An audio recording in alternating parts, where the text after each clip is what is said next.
Bueno, una vez que ya hemos visto los diversos estados en los cuales se puede encontrar un transistor y también atendiendo a esos estados en los que se puede encontrar ese transistor, las funciones que puede realizar, pues vamos a ver una de ellas que es la de la amplificación.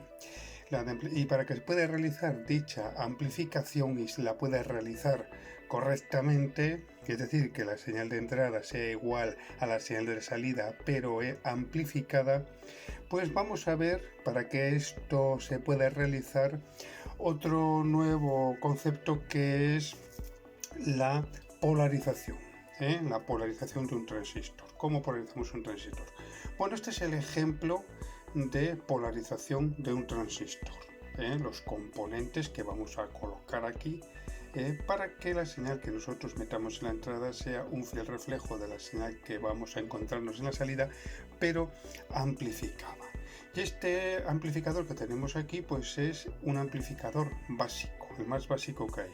Luego hay por ahí otros amplificadores que vamos y que iréis viendo que tienen más cosas, más componentes para aumentar aún más las prestaciones de ese amplificador, incluso con dos transistores, etcétera, etcétera. Pero bueno, eso ya lo iremos viendo poco a poco, pero vamos a empezar por lo básico, lo que necesita todo amplificador para que éste pueda realizar su tarea lo mejor posible, y para ello como mínimo pues tiene que tener evidentemente una fuente de tensión o una fuente de alimentación, que proporcione una tensión adecuada para poder realizar esa amplificación. Luego tenemos el propio amplificador, las características del propio amplificador que se tienen que adaptar pues para los fines por los cuales nosotros queremos realizar dicha amplificación o la cantidad de amplificación que queremos realizar. Luego tenemos aquí una resistencia de colector, que ya veremos cómo la calculamos y para qué sirve. Luego tenemos aquí una resistencia de base, pues igual que la resistencia de colector, qué función realiza y para qué sirve.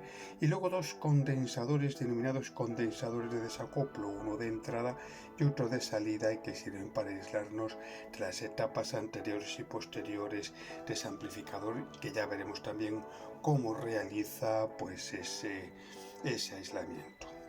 Bueno, pues para calcular estas resistencias y para ver todo esto, pues primeramente pues tenemos que realizar una serie de cálculos, y primeramente pues muy importante pues saber las características de este transistor que tenemos aquí y sus curvas características. Aquí tenemos las curvas características de este transistor, que es un 2N2897. Aquí tenemos estas curvas características. Bueno, no os asustéis porque la gente ve las curvas características y dice vaya rollo, y echan a correr, ya dejan de verme el vídeo. Pero yo os diría que tengáis un poquitín de paciencia en este y los sucesivos vídeos.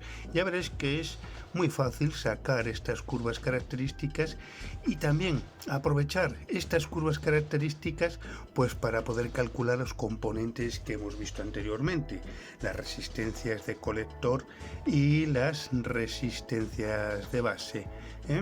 No os asustéis, esto es muy fácil, ya veréis, lo vamos a ir haciendo poco a poco en los sucesivos vídeos que vamos a ver sobre amplificación de transistores de forma sencilla. Ya veréis que no es tan complicado. Y luego pues no solo es importante saber las curvas características de ese transistor, sino también las características del transistor que nos proporciona el fabricante. Las características de este transistor que nos va a proporcionar el fabricante para tenerlas en cuenta y no superarlas, Por ejemplo, estas son las curvas características del transistor que hemos visto anteriormente, que es el 2N2897, le hemos visto antes sus curvas características, y como veis pues tiene aquí pues la tensión, esta tensión, que es la más importante, la tensión colector emisor, que no debe superar, que se me apaga, un segundín. La tensión colector-emisor, la tensión colector-emisor, que es de 45 voltios, y la incorriente de colector máxima. Estas dos son muy importantes y son las que vamos a tener en cuenta, sobre todo a la hora de calcular la resistencia de colector, como veremos posteriormente. Pero bueno, antes de ver o antes de sacar las curvas características de este amplificador, de este transistor, para que pueda amplificar, vamos a ver previamente, o vamos a sacar previamente las curvas características, que abajo lo pone, las curvas características de un diodo, para entender mejor las curvas características de un transistor. Y también vamos a desmitificar, por así decirlo, una teoría pues que hace referencia a los diodos y que luego también nos va a servir cuando entremos ya otra vez dentro del mundo del transistor. Teóricamente hemos dicho que un diodo polarizado directamente, como tenemos aquí, polo positivo al ánodo, polo negativo al cátodo, decíamos que superando la tensión de 0,7 voltios en caso de que sea de silicio o 0,3 en caso de que sea de germanio, decíamos que ese diodo se comportaba como un conductor. Bueno, no es del todo cierto. No es del todo cierto porque, como vemos aquí, tenemos aquí una barrera de potencial. Esta barrera de potencial pues va a crear pues una resistencia directa que se llama. Y luego también otra cosa que hace referencia a los diodos, otra excepción a la regla, es que tanto en la zona P del diodo como en la zona N del diodo, pues no todos son huecos en la zona P ni todos son electrones en la zona N, sino que hay portadores minoritarios, En el caso de la zona P serían electrones, en el caso de la zona N pues serían huecos. Pues ¿qué van a hacer esos portadores minoritarios cuando, por ejemplo, nosotros polarizamos directamente este diodo? Y le vamos a polarizar a través de una fuente de tensión variable. ¿Qué es lo que va a ocurrir? Bueno, lo que va a ocurrir es lo siguiente. Lo que va a ocurrir es que si nosotros aumentamos esta tensión, evidentemente va a aumentar la intensidad, pero también va a aumentar la resistencia directa, la resistencia directa de este diodo. ¿Por qué aumenta la resistencia directa de este diodo? Porque los electrones, los huecos existentes, los electrones existentes minoritarios en la zona P van a estar atraídos por el polo positivo de la batería, pero los huecos minoritarios en la zona N van a ser ocupados por los electrones procedentes del polo negativo, con lo cual van a formar enlaces covalentes, y al formar enlaces covalentes lo que van a hacer es que esta barrera de potencial va a aumentar, con lo cual va a aumentar su resistencia interna. Aquí se va a dar una paradoja, en la cual, a medida que aumenta la intensidad directa de este diodo, también aumenta su resistencia directa. Ya veremos hasta cuándo. ¿Y qué es lo que va a suponer? Lo que va a suponer es que hay que tener cuidado en no superar, como vimos cuando estuvimos viendo el transistor, la intensidad directa. Un diodo tiene una intensidad directa máxima, que nos la proporciona el fabricante, la cual no debemos de superar. ¿Por qué motivo? Pues porque esa intensidad se sobrepasa unos valores. Entre ese valor grande de intensidad y la resistencia directa, debido al efecto Joule, este diodo se nos va a calentar y se nos puede destruir. Deja de ser un diodo y se puede convertir o bien en un circuito abierto o bien en un mero conductor. ¿De acuerdo?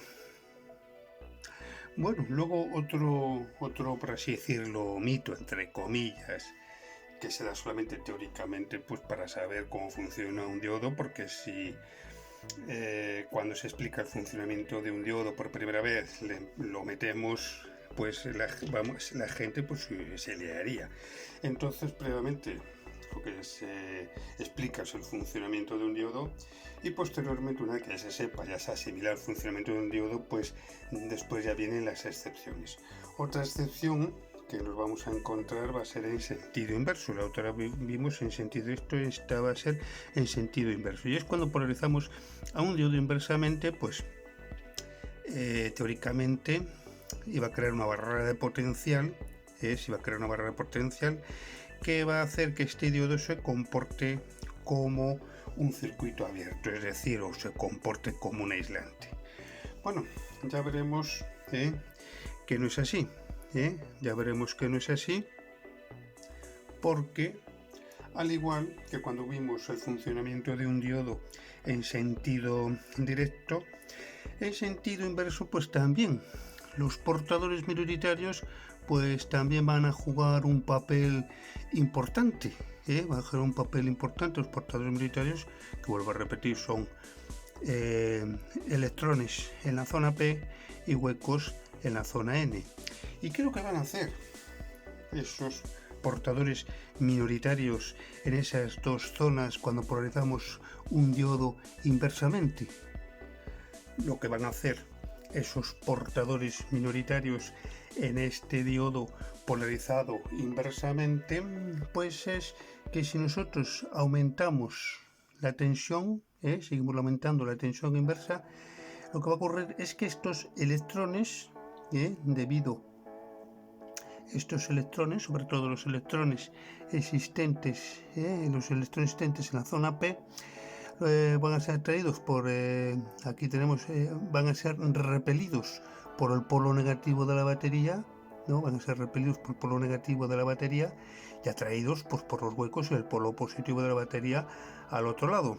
Esta fuerza de repulsión-atracción va a ser tal que estos electrones van a alcanzar una fuerza tal que van a conseguir atravesar esta barrera de potencial, como tenemos aquí, van a crear como una especie como de gruta, van a crear una especie de gruta,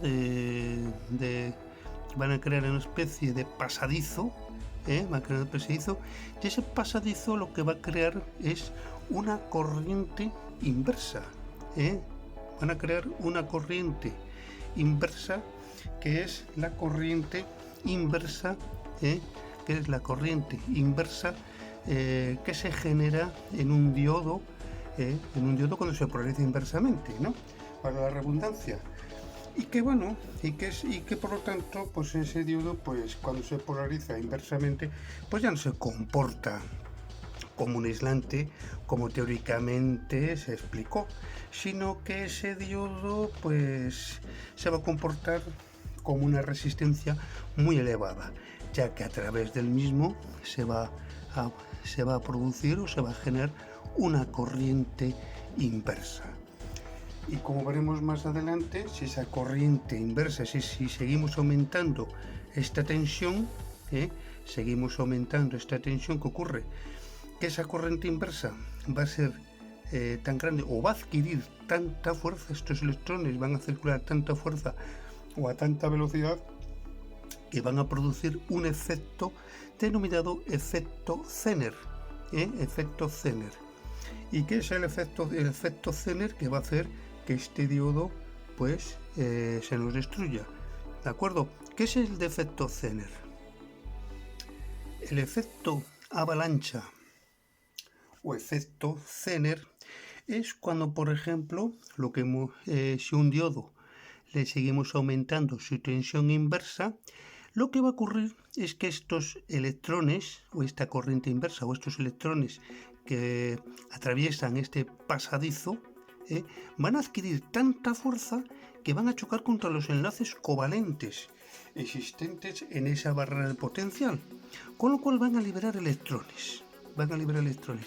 Y estos electrones pues se van a unir a este electrón que les ha liberado, pero adquiriendo la misma fuerza, con lo cual cada uno de ellos va a romper sucesivos enlaces covalentes.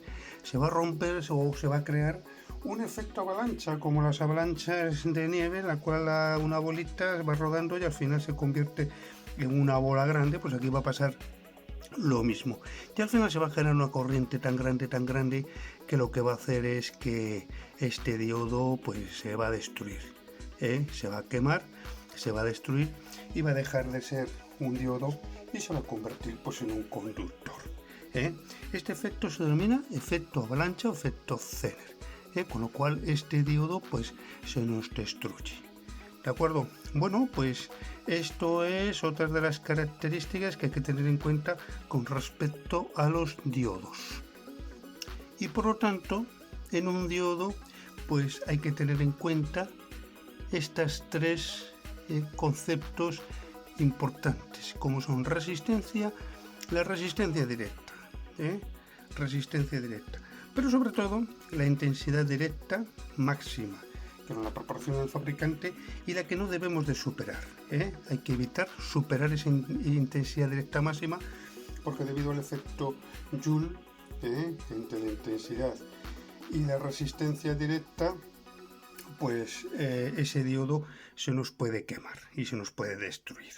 ¿De acuerdo? Por tanto, hay que evitar esa intensidad directa máxima. ¿Os acordáis que el 2N 2897 pues eran de 1 amperio? Pues hay que evitar que ese diodo trabaje a una corriente superior a 1 amperio. Y también otro que es la tensión, la tensión inversa, es decir, un diodo no puede superar una tensión inversa máxima. ¿Por qué? Porque si se supera esa tensión inversa máxima, lo que va a ocurrir es que ese diodo, los electrones, o mejor dicho, los electrones que atraviesen esa barrera de potencial polarizada inversamente debido a esa tensión, adquieran tan fuerza que generen ese efecto avalancha y destruyan el diodo.